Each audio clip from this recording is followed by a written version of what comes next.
সুপ্রভাত বন্ধুরা, বড়দি স্পেশাল কিচেনের আমরা টিম মেম্বাররা আমাদের ভিউয়ার্সদেরকে সাহায্য করতে পারলে আন্তরিকভাবে খুশি হব। তোমরা যারা ছোটোখাটো বিজনেস স্বাধীনভাবে করতে চাও, বড়দি স্পেশাল কিচেনের সিম্পল রেসিপিগুলো ফলো করলেই আশা করি সাফল্য পাবে। আজকের রেসিপি নিরামিষ পনির চানা। কাবুলি চানাকে ওভারনাইট ভিজিয়ে রেখেছি। প্রেশার কুকারে প্রায় 20 মিনিট নুন দিয়ে কাবুলি চানাকে সেদ্ধ করেছি। শুকনো কড়াইতে গোটা জিরে, ধনে, জিরের থেকে ধনে সামান্য কম নিয়েছি। শুকনো লঙ্কা, দারচিনি, এলাচ রোস্ট করে সুন্দর গন্ধ বের হলে ঠান্ডা করে মিক্সিতে গুঁড়ো করে নেব।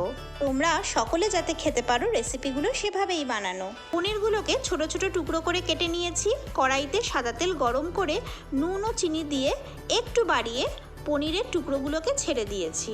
হালকা করে ভেজে তুলে নিয়েছি, এতে পনিরগুলো সফট থাকবে। টমেটো, আদা, কাঁচা লঙ্কা ও সামান্য জল দিয়ে মিক্সিতে একটা পেস্ট বানিয়ে নিয়েছি। এর সাথে হলুদ গুঁড়ো, কাশ্মীরি লঙ্কা গুঁড়ো যোগ করে অ্যাড করেছি। প্যানে সাদা তেল দিয়ে ওই মশলার পেস্টটা ঢেলে দিয়েছি। এর মধ্যে তেজপাতা ও সামান্য হিং যোগ করেছি।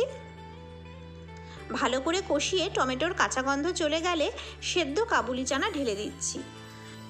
ভালো মতো নাড়িয়ে চাড়িয়ে স্বাদ মতো নুন যোগ করছি। কাবুলি চানা সেদ্ধ হওয়ার সময় যে জলটা বেরিয়েছিল সেটা এর মধ্যে ঢেলে দেব।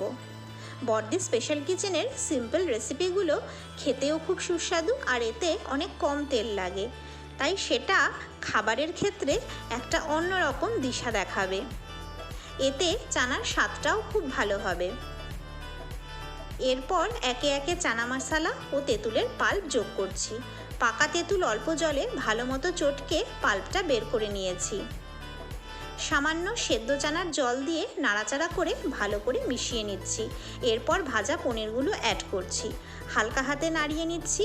স্বাদ মতো গুড় দিচ্ছি। শেষে ভাজা মশলার গুঁড়ো দেব ও ভালো করে নাড়িয়ে চাড়িয়ে নামিয়ে নেব।